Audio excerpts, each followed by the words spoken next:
Parece que tem bastante gente aí. Gente, vamos lembrar de pôr o mudo no microfone, né? Tá bom, vamos nessa. Bom dia para vocês, pessoal. Hoje nós vamos falar sobre a UTI e a psicologia hospitalar nesse campo, né? Bom dia. Legal? Vamos nessa. Bom, palavras-chave: unidade de terapia intensiva, UTI neonatal, UTI pediátrica. Aqui eu coloquei um exemplo de uma UTI para vocês verem, né? Cheia de equipamentos, enfim, né? Os objetivos, né? Levantar ideias, associações e compreensões, mesmo que estigmatizadas, que os alunos trazem sobre o ambiente de uma UTI. Discutir as possíveis implicações psicológicas e físicas que o ambiente de uma UTI pode acarretar nos pacientes. Promover uma discussão sobre a questão da terminalidade e morte, bem como esta influencia nos pacientes, familiares e equipe de saúde em uma UTI. Discutir sobre os impactos emocionais da separação pais-bebês numa UTI neonatal. Discutir sobre os impactos emocionais de uma criança já em idade de uma mínima compreensão sobre o que se passa, que é afastada de seu convívio diário e ambiente familiar para um ambiente como de uma UTI pediátrica. Bom, vamos pensar então sobre o primeiro objetivo, né? Gente, o que vocês pensam sobre a UTI? Como seria o trabalho do psicólogo numa UTI?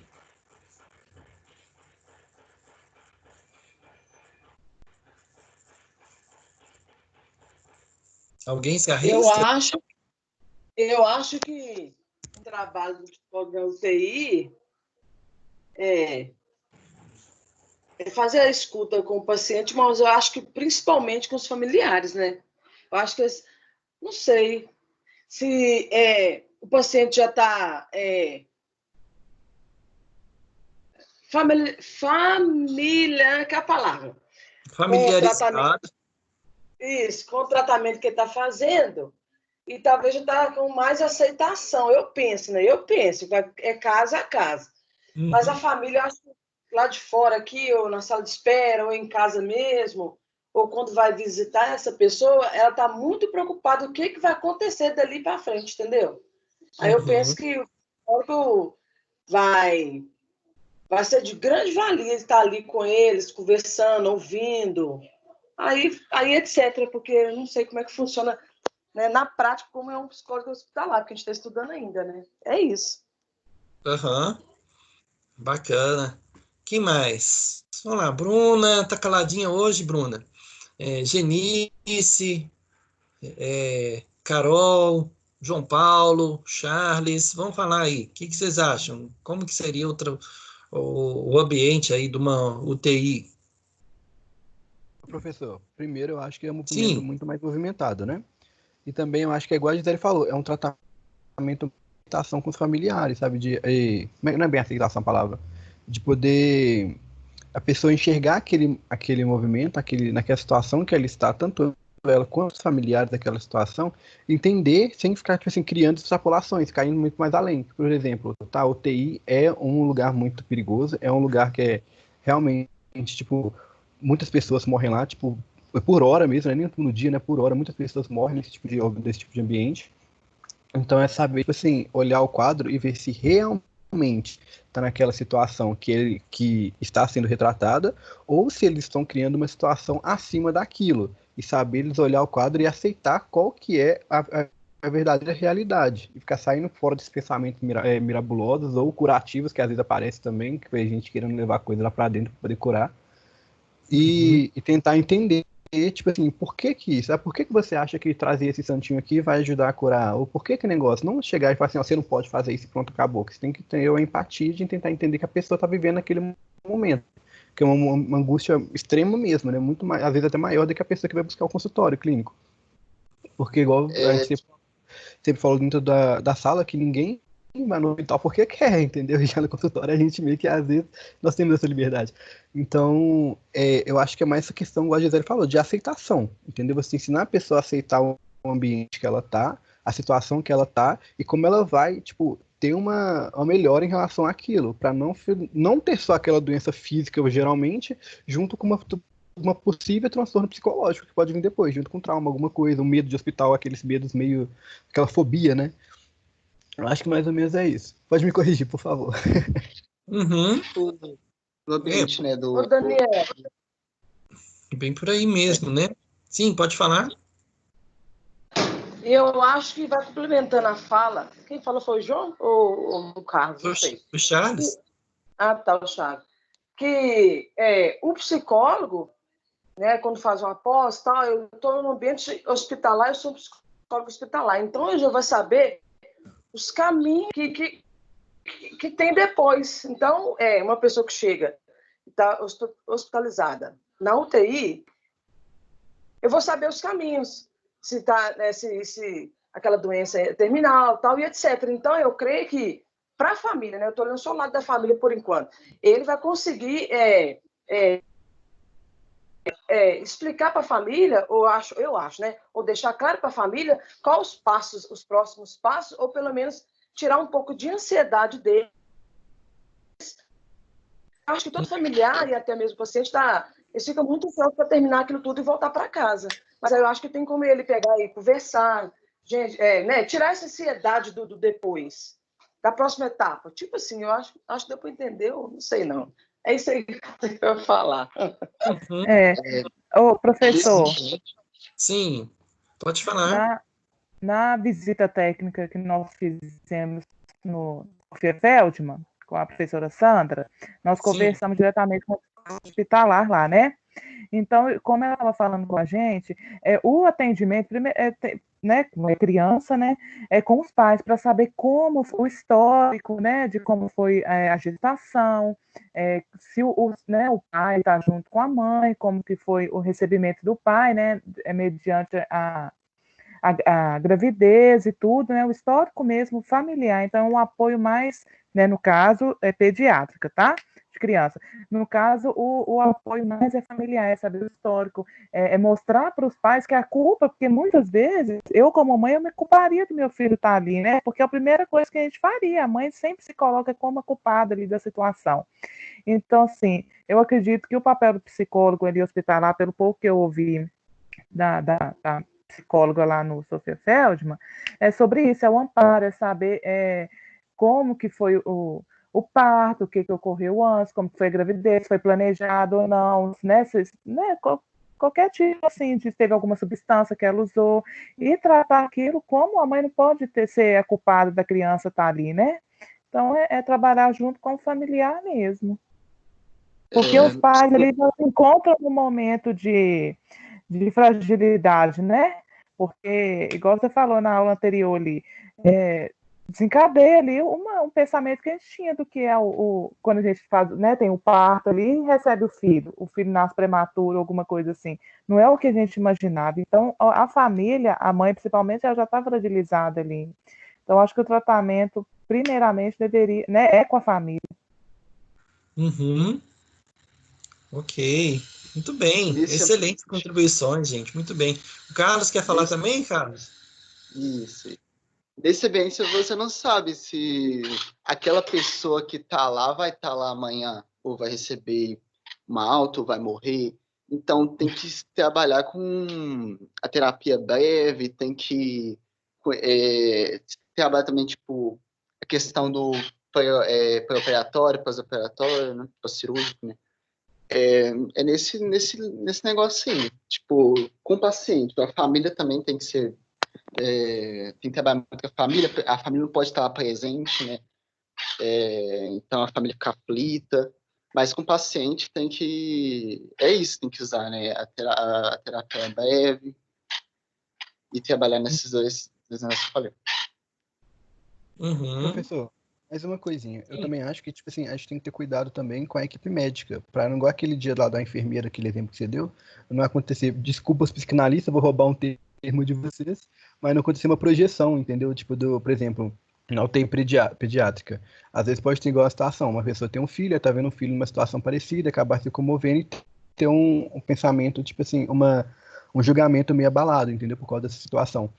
Então, acho que nós psicólogos temos que cuidar tanto o paciente quanto a equipe médica para ver como que está sendo o psicológico dela no momento. Porque, às vezes, a pessoa está lá trabalhando achando que tá de boa, que consegue trabalhar e não está. Então, entendeu? Aí a gente tem que dar essa avaliada, eu acho, né? Sim, verdade. Muito bem. É isso aí, gente. Gostei de ver. Vamos pensar um pouco sobre as possíveis implicações psicológicas e físicas que uma UTI pode acarretar. Bom, que vocês imaginam que podem trazer impacto psicológico para as pessoas, né, ali na UTI ou na UTI neonatal, por exemplo?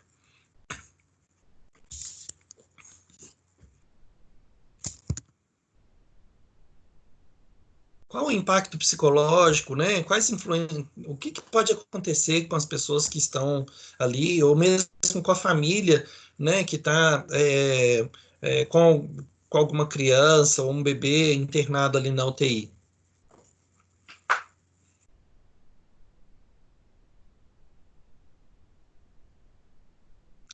Vamos lá. Alana, Carol, Gislene, Sheila, Raquel, vamos ver. O que vocês acham, gente?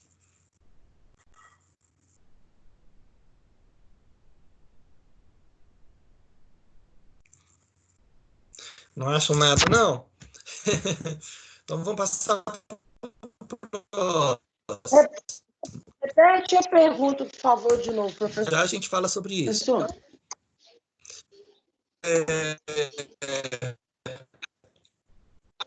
Aqui, né, aqui pronto. Possíveis implicações psicológicas e físicas que o ambiente de uma UTI pode acarretar nos pacientes. Quais são as possíveis implicações psicológicas e físicas que uma UTI pode acarretar? Essa seria a pergunta.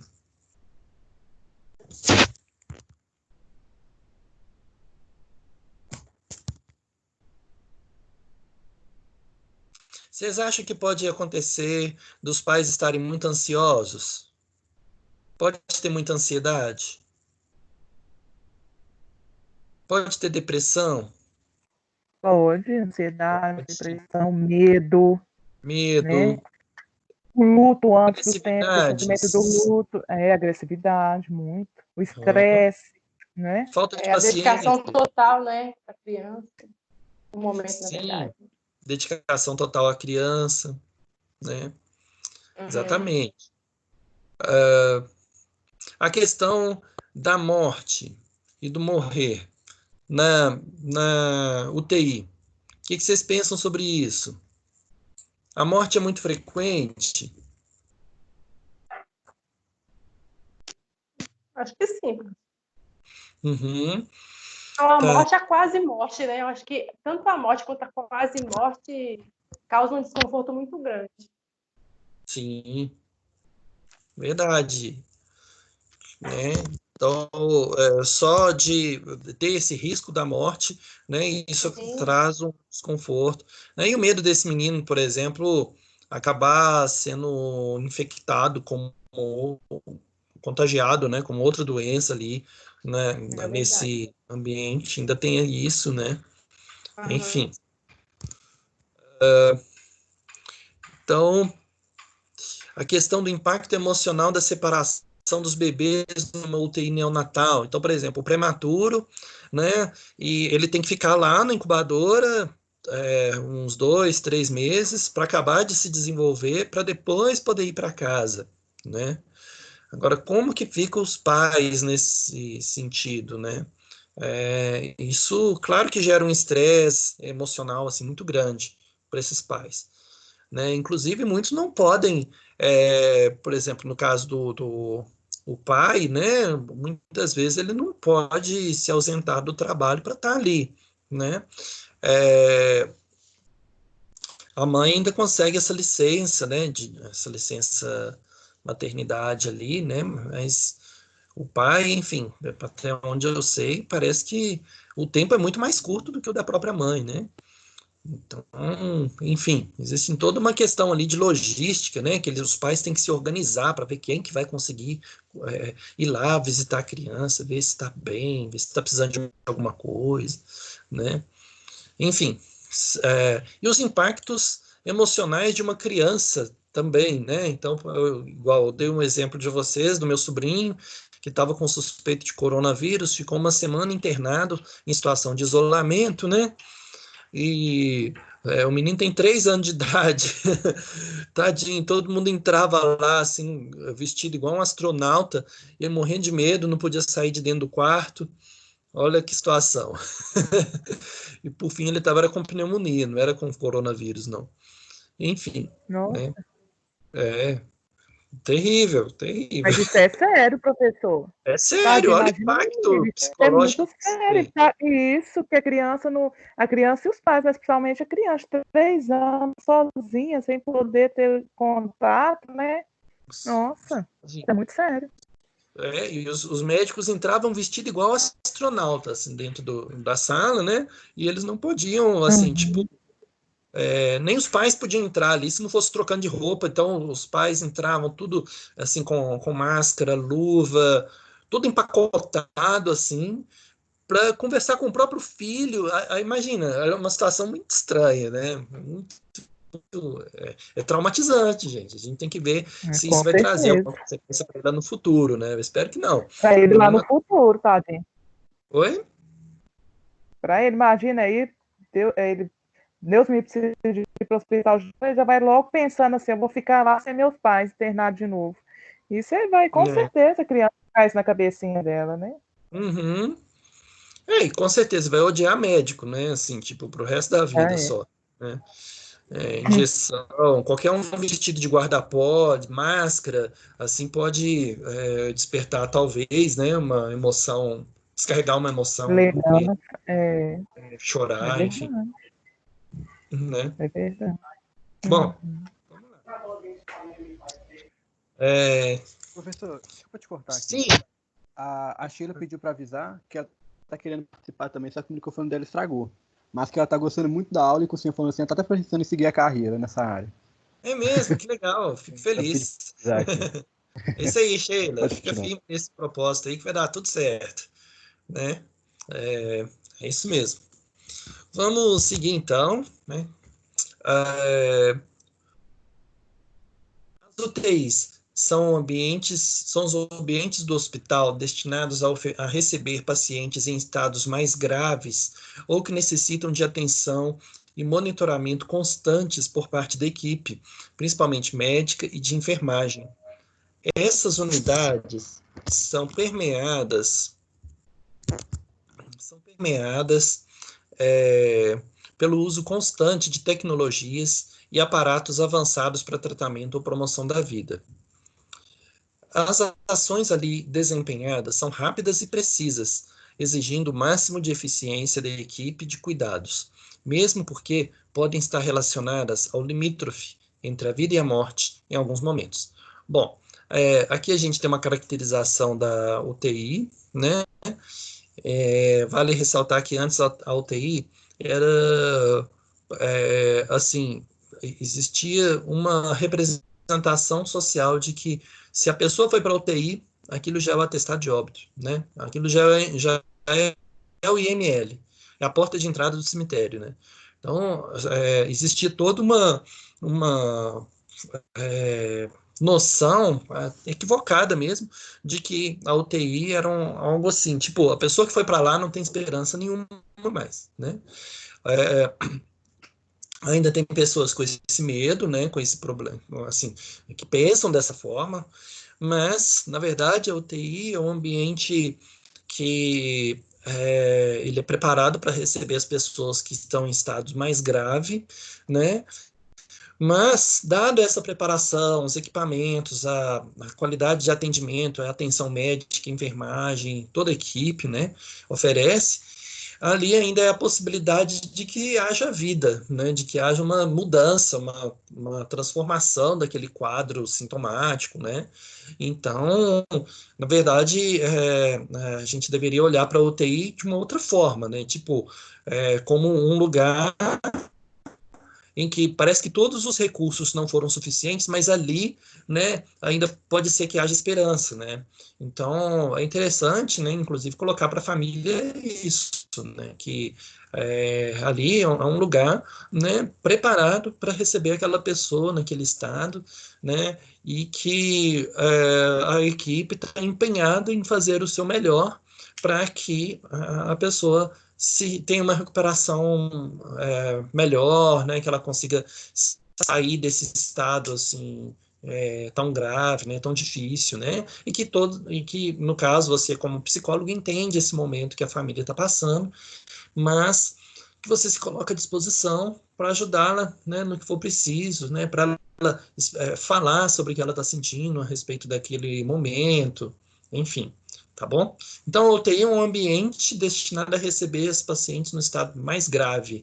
Então, a UTI tem que ser equipada assim, por muita tecnologia, né?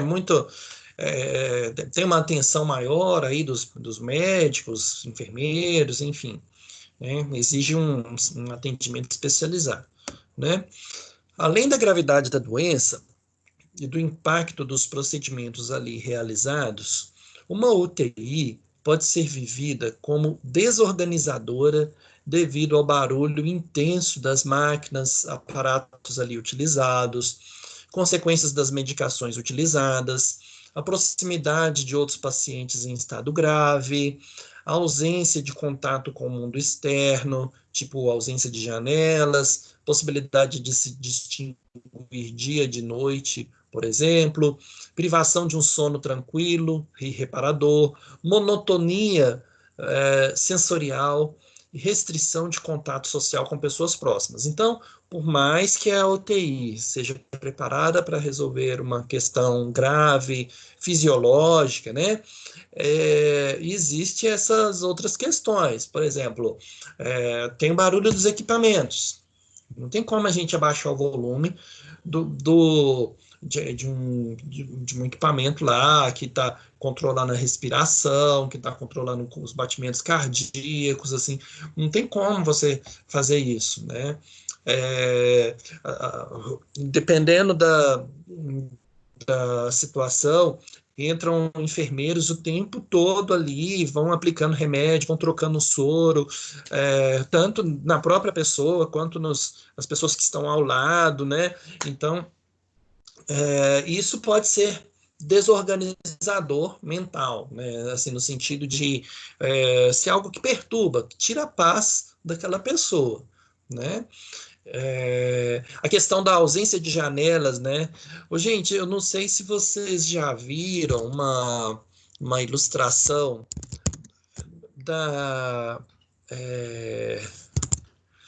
daquela.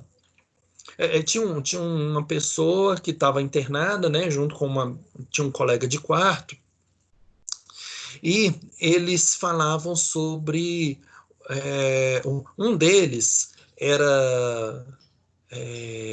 estava virado para um canto, né, impedido de se movimentar, né, e o outro estava num canto da parede. Esse que estava impedido de se movimentar virou para esse colega e falou assim, que me conta como que é lá fora, né?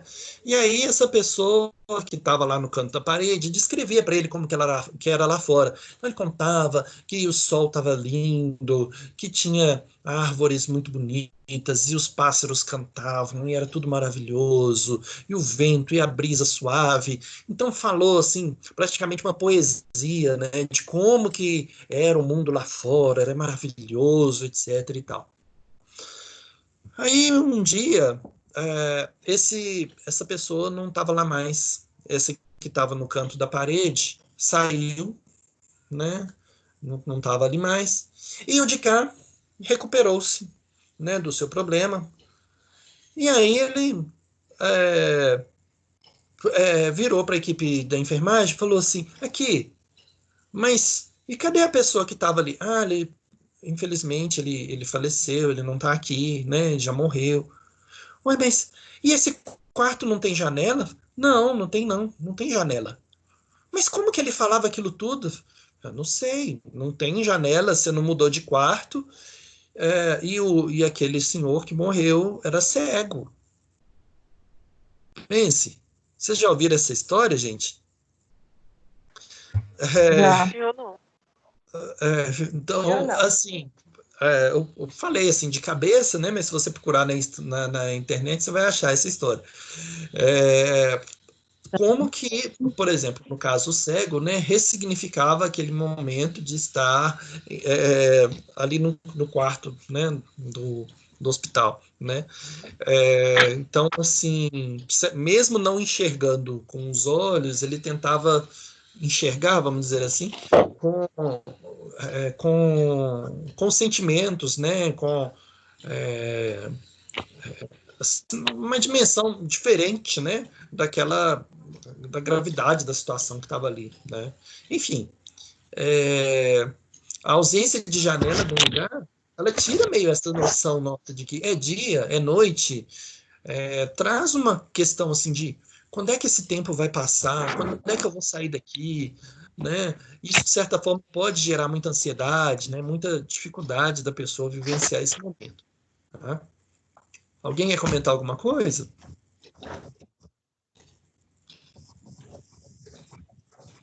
Não? Vamos lá, então. Sobre os atendimentos infantis, ou em UTIs neonatais, pediátricas, pensamos que o nascimento de uma criança adoecida provoca nos pais uma desconstrução da maternidade e paternidade idealizada, um impasse frente às expectativas que eram depositadas sobre aquela criança. Isso foi até uma questão que a gente já colocou na outra aula, né? No caso do prematuro, seria uma desconstrução da maternidade, paternidade idealizada também, né? Tal fato pode proporcionar marcas importantes na subjetividade dos pais, que incidem sobre a construção do vínculo pais-criança. Então, essa situação do adoecimento, né, internação na UTI, pode influenciar a subjetividade dos pais, a identidade deles, como que eles percebem essa situação, né? Além disso, o risco de morte, o desenvolvimento, a evolução imprevisíveis da criança se acrescentam às dificuldades e investimentos naturais à disposição para ser pai ou mãe de uma criança. Então, aqui está bem dentro daquilo que vocês falaram logo no início da aula, né? Que a UTI, ela apresenta esse sentimento, assim, de insegurança, né, para as pessoas, porque elas se veem diante de um risco de morte, né? Essa incerteza da evolução da doença. Então, isso tudo acaba sendo uma experiência muito forte, muito sofrida para as pessoas. Daí o nosso papel como psicólogo para tentar amenizar essa situação, né? Humanizar, compreender a pessoa durante todo esse processo. Então, nesses casos, a escuta dos pais poderá influenciar todas as intervenções e tratamentos propostos.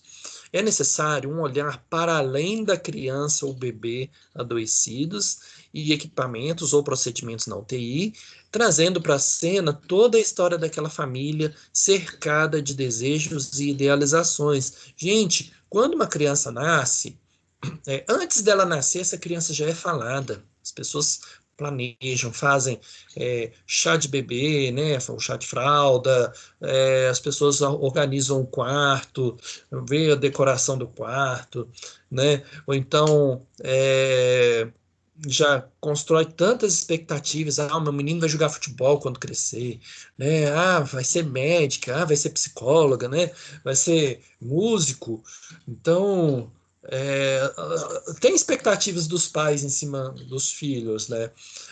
Então, quando você tem, por exemplo, um bebê doente, né, ou prematuro, a gente se coloca à disposição dos pais para escutá-los, né? Assim, escutar essas expectativas em cima das crianças, né? Esses medos também em relação a isso tudo, tá bom? O desenvolvimento de uma criança que nasce com algum tipo de doença congênita ou adoece cronicamente ao longo da sua vida fica marcado pela necessidade de visitas constantes ao hospital. Imagina se você tivesse que visitar direto o hospital, né, por conta de um filho, um sobrinho, né? Fica marcado pela necessidade de visita constantes ao hospital.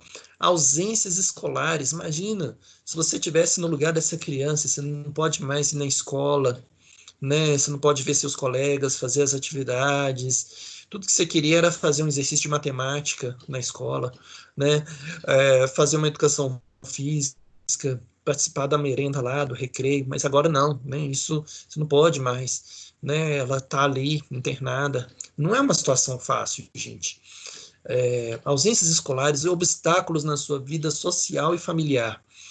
Assim como os pacientes adultos, as crianças também vivem a necessidade de adaptação ao novo quadro e possibilidades de vida. Por isso, gente, a gente trabalha, assim, a gente pode trabalhar com grupos de crianças, né? A gente visita lá os quartos onde tem um atendimento infantil, né? Visita a UTI também, para ajudar essa criança a interagir com a equipe, interagir com a família, aderir a um determinado tratamento, né? Claro, dependendo da idade dessa criança, né? Conversar com essa criança, né? Se ela já tem uma compreensão.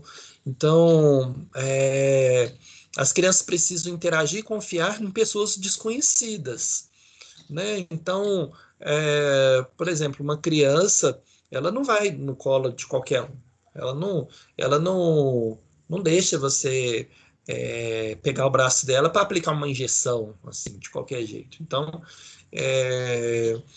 claro que aquilo vai ter muito choro, né? Vai ser muito difícil, principalmente no início, né? Então, são experiências dolorosas, né? Temidas injeções. Elas podem ficar restritas a um quarto da enfermaria ou UTI, são privadas de atividades e convívio social. Então, assim, não é fácil essa situação para a criança, né? E os profissionais também têm que ter um preparo para lidar com essas crianças, né?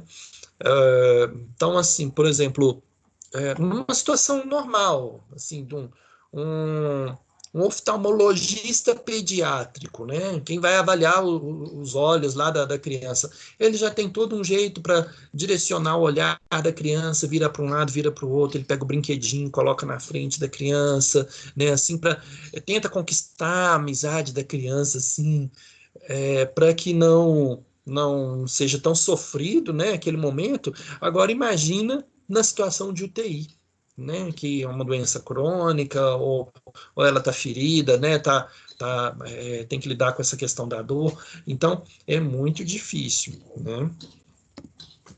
As implicações de uma hospitalização infantil são reconhecidas pelos principais autores da área, que apontam a necessidade da humanização na instituição hospitalar. Dentre as estratégias utilizadas para o enfrentamento das crianças em condições estressantes, o brincar é apontado como principal recurso, ocorrendo naturalmente em situações saudáveis, devendo ser utilizado também pelos profissionais do hospital para com as crianças. Então, o brincar infantil é a forma que nós nos relacionamos com a criança. É pelo brincar, é pela ludoterapia, né? É pela trabalhar com símbolos, com histórias, né? Contação de histórias. Então, a gente trabalha, né, de uma forma que a gente consiga alcançar essa criança, né? Entender a linguagem dela, falar a linguagem dessa criança, tá ok? O uso do brincar como técnica terapêutica aproxima o ambiente hospitalar da realidade cotidiana da criança, além de ajudar na compreensão dos procedimentos e realidade hospitalar. Outro efeito é a observação e avaliação de como a criança vem interagindo e significando esta experiência, assim como no uso de desenhos. Além do recurso em ludoterapia, o brincar também é incentivado de maneira livre e espontânea, como nas brinquedotecas hospitalares. Então, você vai utilizar a ludoterapia, porque o que acontece? O adulto consegue expressar os sentimentos dele através de palavras, né? A criança não. A criança, ela pode até conseguir, né? Principalmente as crianças mais velhas, né? Vamos dizer assim. Mas as crianças mais novinhas, assim, como que ela consegue expressar um sentimento, uma emoção, né? Muitas vezes é pelo brincar mesmo, né? É por tentar simbolizar aquela experiência, né? Então, ela fala das angústias delas brincando, né? Então, você utiliza assim, bonecos, né? Você utiliza fantoches, né? Recursos de desenho, né? Assim, para criança, contação de história, para ajudar essa criança a enxergar aquela situação toda de uma forma mais positiva também, né? O atendimento ao paciente cirúrgico entende que este paciente dificilmente se sente totalmente seguro. Então, já é uma forma um pouco diferente, né, a nossa atuação. No caso da criança, a criança não tem muita noção do que está acontecendo, né? Não tem muita noção da gravidade da situação também. Já o paciente adulto, ele entende isso, né? O paciente adulto, ele sente a cirurgia como uma ameaça, né? Como algo que pode trazer sequelas para o resto da vida, né? Então, o adulto entende isso. Isso gera sentimentos de impotência, de isolamento, de medo da morte, medo da dor, medo da mutilação, né? De ficar incapacitado. Então, por exemplo, antes a pessoa podia tocar violão, agora não pode mais, né? Antes a pessoa ela tinha uma condição de respiração assim normal, né? Então ele praticava natação, agora não consegue. Enfim, são várias coisas, né, que podem acontecer ali e a gente tem que atuar com esse objetivo de minimizar a angústia e a ansiedade, né? Ajudar essa pessoa a expressar os sentimentos dela. Eu venho falando várias vezes sobre essa questão da expressão dos sentimentos, por quê? Porque a partir dessa técnica, né, vamos dizer assim, de você permitir com que a pessoa fale como ela vivencia a própria experiência, isso traz alívio à dor. Ela se organiza para falar sobre essas coisas. Ela pensa sobre os próprios recursos pessoais para vencer aquela situação. Ela começa a encontrar algum sentido para a vida dela, para algum sentido dentro daquele sofrimento, né? Então, por isso que essa importância de ajudar essa pessoa a falar sobre os próprios sentimentos em relação à dor, em relação à situação de internação, tá? Então, vocês vão ver que muitas vezes a gente vai falar disso, de ajudar a pessoa a vivenciar, a expressar os sentimentos que ela tem a respeito da experiência. Por quê? Porque a experiência em si é marcada por dor, por sofrimento, por dificuldades.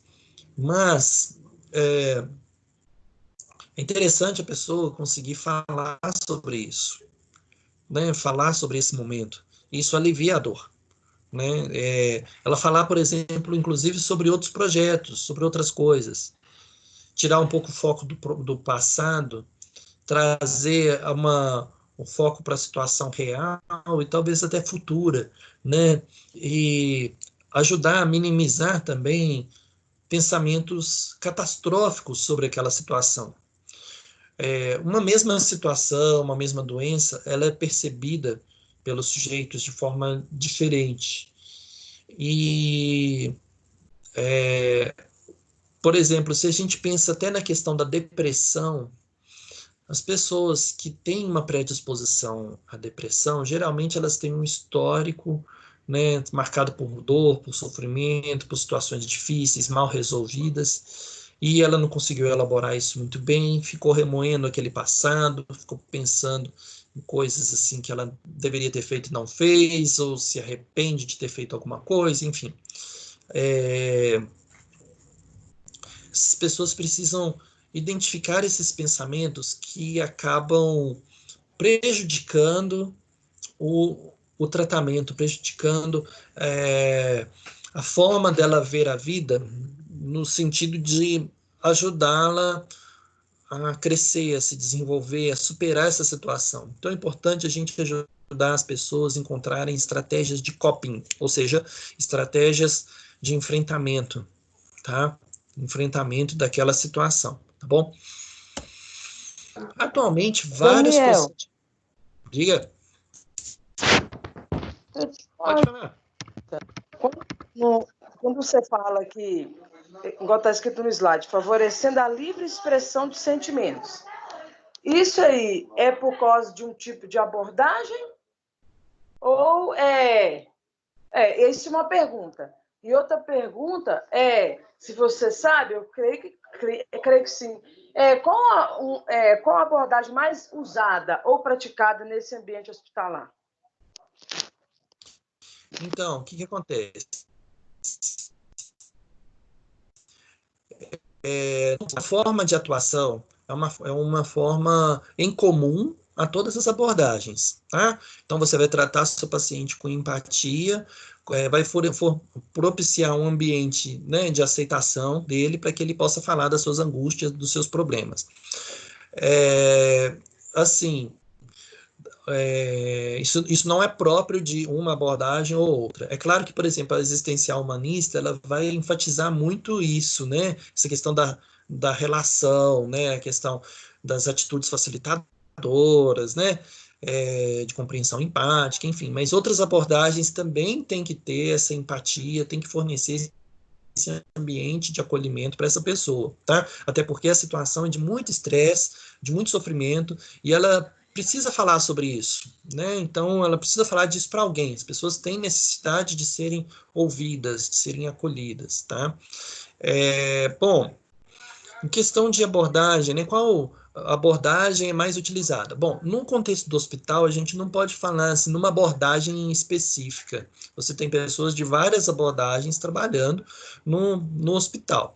O que pode acontecer, né, é que determinado hospital ter, por exemplo, mais psicanalistas, mais pessoas da fenomenologia, né, humanista existencial, né, da cognitivo-comportamental. Isso pode variar um pouco entre as equipes e entre os hospitais mesmo, né. Se você pega, por exemplo, o Mater Dei, ele tem muitos psicanalistas lá.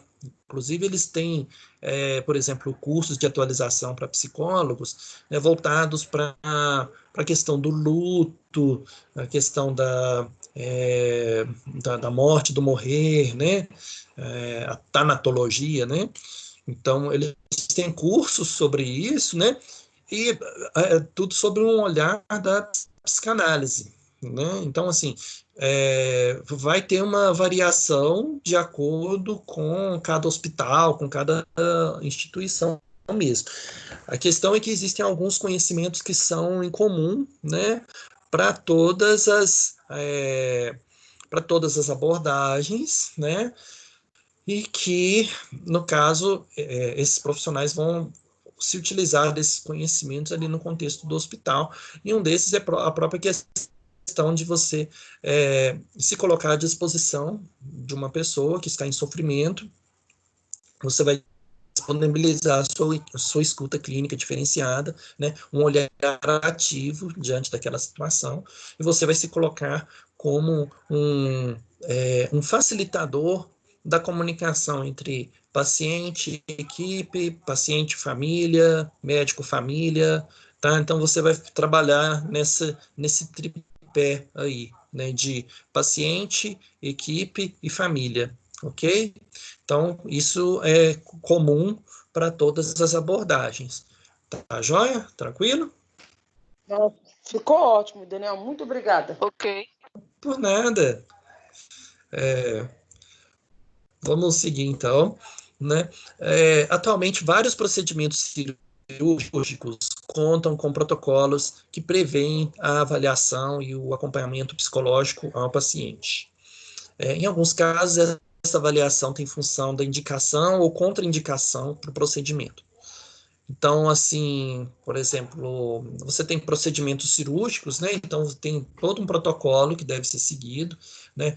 Então, existe, por exemplo, a etapa da medicação, né? Não, da conversa, da triagem, a conversa, a medicação, os exames que tem que ser feito, o retorno no médico, a preparação para a cirurgia, e durante a cirurgia e após a cirurgia. Existem várias coisas, né?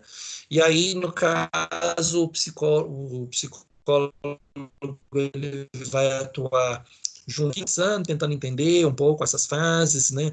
E até mesmo para depois você conseguir comunicar isso para a equipe, né? E para a família, né? Você conseguir ajudar nessa compreensão de todas as fases que vão acontecer, né? A questão mesmo do enfrentamento, né? Em cima disso tudo aí, tá bom?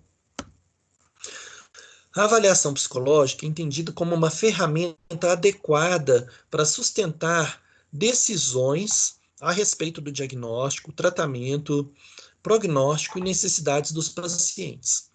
O processo de avaliação deve levar em conta a natureza, o objetivo do trabalho, diagnóstico pré-operatório, interconsulta, etc., e as condições do paciente, as características do ambiente, o ambulatório, UTI, enfermaria, etc.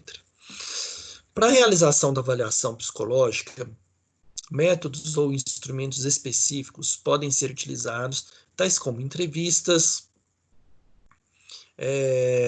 questionários, testes psicológicos, métodos, instrumentos específicos podem ser utilizados, tais como entrevistas, questionários, testes psicológicos, técnicas projetivas de observação, entre outras. Bom, técnicas projetivas, a gente pode utilizar, por exemplo, um teste, aquele teste, o Rorschach, né, aquele de manchas, né, dependendo da situação. Você pode utilizar, por exemplo, técnicas de desenho, né, tem desenho da família, né, tem, por exemplo, o HTP, casa, árvore, pessoa. Você pode utilizar, por exemplo, um teste como o TAT, né, o CAT, no caso das crianças, né, que é um teste de percepção temática para as crianças. Então, são testes que têm temas, né, tipo foto de alguma paisagem, ou uma situação, tipo uma família sentada na mesa, né, só que é um estímulo ambíguo, né? O teste projetivo ele é ambíguo, ele não é uma coisa definida, então a pessoa que vai dar o sentido para aquilo ali, a partir do olhar dela, ela vai interpretar aquela situação e vai expressar a subjetividade dela, né, em cima daquilo. Então não existe resposta certa ou errada, na verdade a gente vai entender como que a pessoa funciona, como que ela lida com aquela situação. É claro que para você fazer uma avaliação psicológica nesse sentido, né, utilizando um teste, é claro que aí você vai precisar de um resguardo, você vai precisar aí de um ambiente próprio para isso, para você fazer essa avaliação, tá? Então é claro que isso vai variar de caso para caso, né, e enfim, a gente tem que avaliar as condições do ambiente, ambulatório, UTI, enfermaria, etc., para fazer essa avaliação. Ok?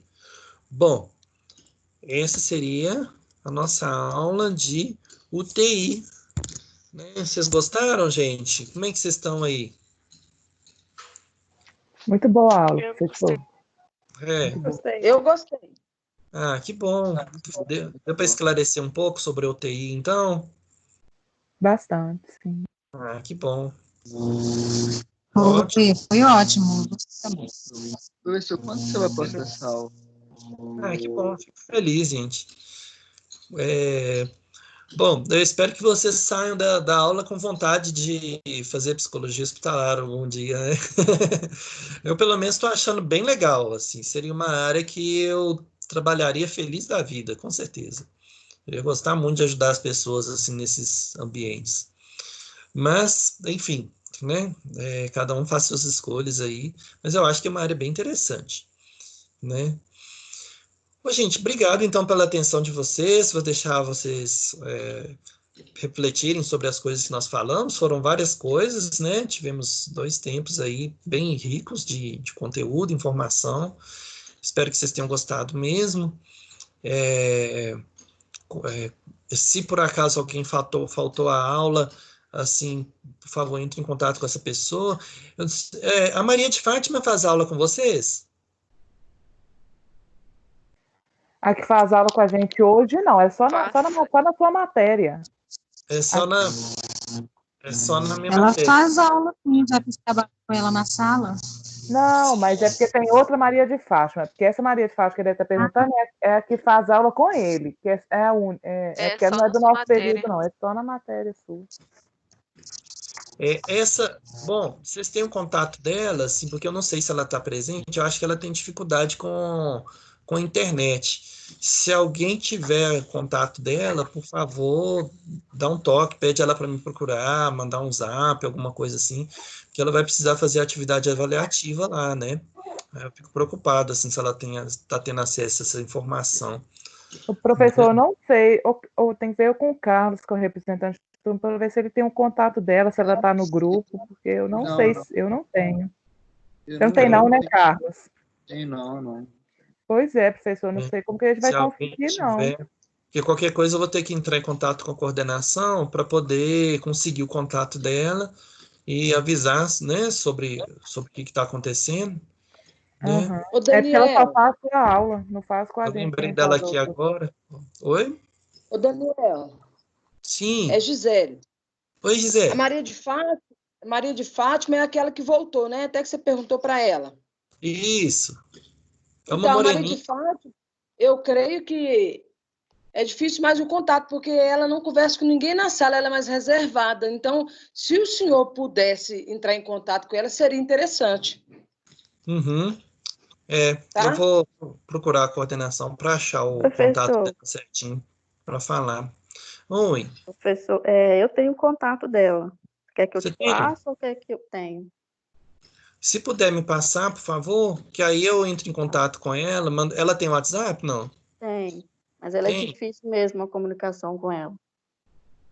Ah, pronto. Se você puder me mandar, por favor, você tem meu número aí? Tem? Tem no grupo aqui, eu acho que te mando. Ah, ótimo. Me manda então, que eu vou entrar em contato para ela ter acesso às informações. Eu acho que ela com informática é meio tem ela tem dificuldade mesmo. Ela já falou. Ou seja, ela deve ter perdido essas aulas tudo. Eu fico preocupado com isso também, né? Professor? Oi. Você vai postar a primeira aula ou essa em algum lugar? Ou não? Vou. Essa eu vou...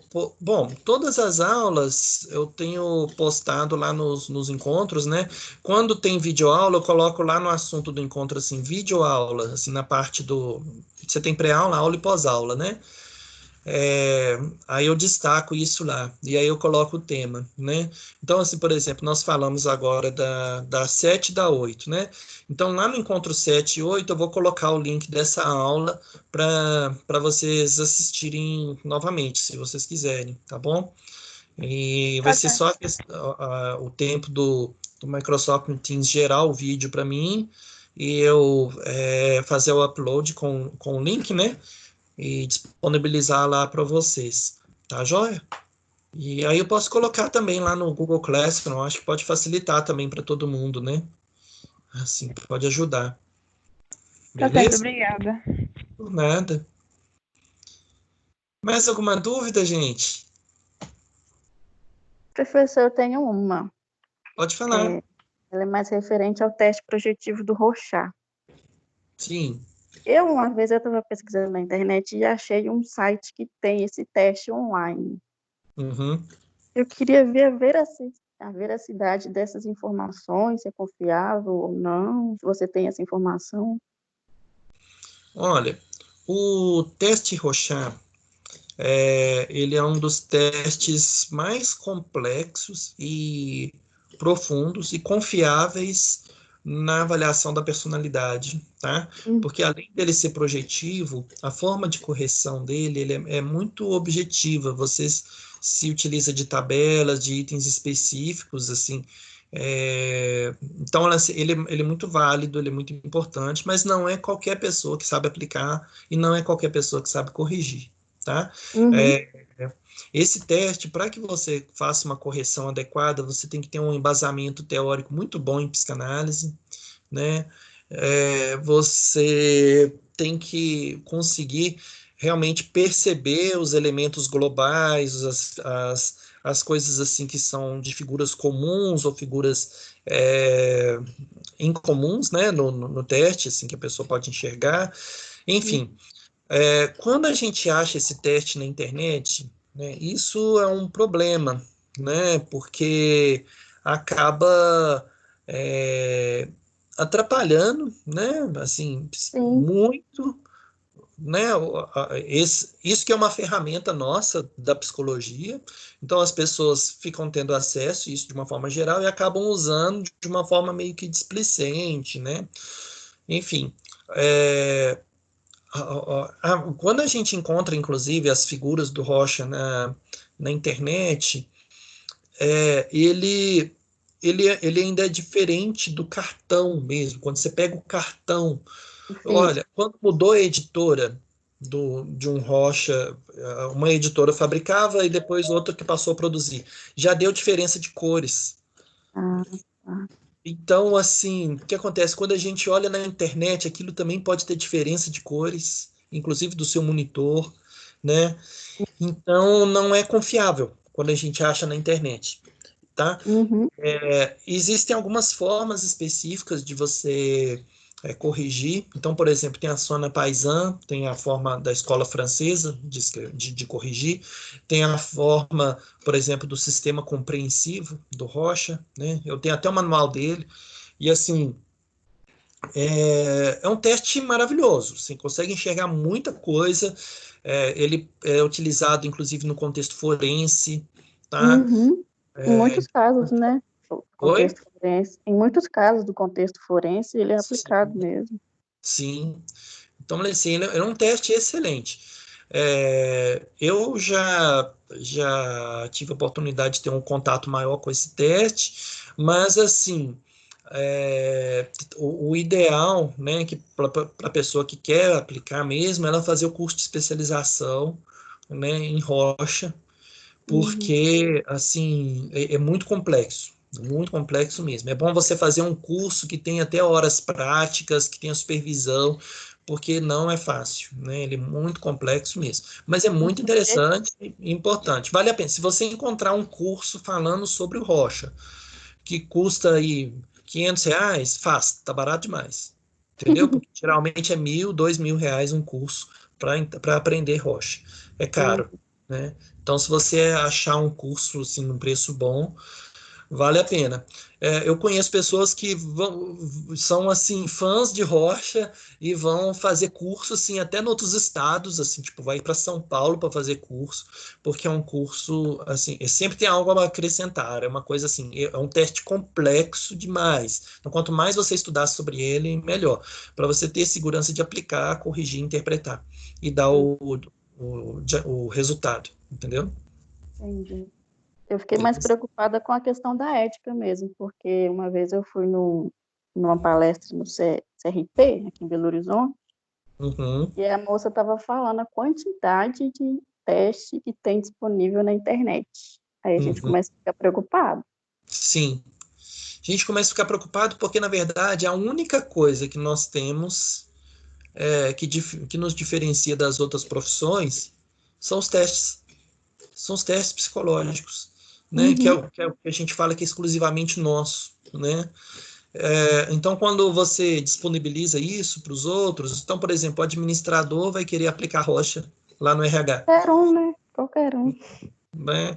Então, e aí ele não tem o embasamento teórico que vocês estão tendo agora, né, de psicologia, ele não vai saber dar uma interpretação, não vai saber dar um diagnóstico, ele não tem esse preparo, nem a competência, nem a legitimidade para fazer isso. E isso ele pode prejudicar muito a vida de uma pessoa. né? certeza. Então, a questão ética é realmente muito grave, né? A gente não deve nunca, né? Inclusive, isso é uma falta grave, né? Segundo o Conselho Federal de Psicologia, a gente expor os instrumentos psicológicos aí. A gente não pode divulgar os instrumentos psicológicos na internet ou qualquer meio que seja, tá? E você sabe se existe uma fiscalização para isso ou não?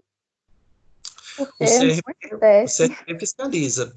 Então, assim, por exemplo, caso você encontre alguém que divulgou um teste psicológico, assim, você pode encaminhar o link, né, o site para eles, que eles tomam as providências, né, e aí você pode fazer essa denúncia, tá? É Entendi. para isso que Então eles eles servem, atuam. né? Não é só para a gente pagar a anuidade, não. Eles estão ali para poder ajudar a gente a, tipo, resguardar a nossa profissão, entendeu? A gente paga 400 e burdoada, né? A nossa anuidade, mas, tipo, vale a pena, entendeu? Eles estão resguardando essas questões aí, viu? Entendi. Eles atuam mais com denúncia, né? Eles não vão até o É caso, não. difícil, né? Assim, eles têm até, por exemplo, uma equipe que pesquisa isso, mas é um pouco difícil eles conseguirem abarcar isso tudo. A internet é muito difícil a gente conseguir fiscalizar o tempo todo, Tudo. né? Mas é possível. Agora, por exemplo, se você quiser fazer teste de inteligência pelo aplicativo, no aplicativo do celular, você consegue, assim, existem testes de inteligência, testes de personalidade que estão disponíveis. Muitos deles não têm embasamento nenhum teórico, assim, não tem fundamentação nenhuma. Então, tipo, se você escolher o cavalo, é porque você é muito forte. Se você escolher a águia, é porque você tem visão empreendedora. Umas coisas assim, totalmente sem cabimento, né? E que muita gente acredita. Uhum. Infelizmente. Eles falam que isso é teste psicológico. Não é. Foi um adolescente que gosta de fazer programação, que já entende alguma coisa de TI, que criou um programa. Isso existe. E ele fala que aquilo é teste psicológico. Então, a gente tem que ter muito cuidado com esse tipo de coisa. Inclusive, é importante a gente conscientizar as pessoas ao nosso redor que existem os testes mesmo que são construídos, tem todo um embasamento teórico, científico, né? E que o psicólogo é que está apto a aplicar esses testes, né? Que a pessoa não deve acreditar em qualquer coisa por aí, né? Sim. Tá bom? Tá, joia, professor. Obrigada. De nada. Mais alguém, gente? Não? Bom, pessoal, ótima semana então para vocês, né? Bons estudos, tudo de bom, né? Qualquer dúvida estou à disposição, tá? E acompanhem sempre o AVA lá, né? Eu sempre posto coisas lá, posto as nossas videoaulas, posto as apresentações. Tem muito texto, artigo científico em pré-aula e pós-aula que é bom vocês lerem para se aprofundar nesse conhecimento, tá bom? E no mais, espero revê-los em breve, né? Presencialmente, né? Tô com saudade da galera aí. Tudo de bom para vocês, tá bom? E um ótimo dia, uma ótima semana. Obrigado a todo mundo, tá bom? Obrigada, professor. Para Bom você resto de também. semana, Tchau. final de semana pro senhor aí. Fica com Deus. Ótimo Obrigada. final de Tchau. semana também. Obrigado, gente. Fala, Tudo de bom. Daniel! Tchau. Valeu, gente. Tchau. Tudo de bom. Tchau. Tchau.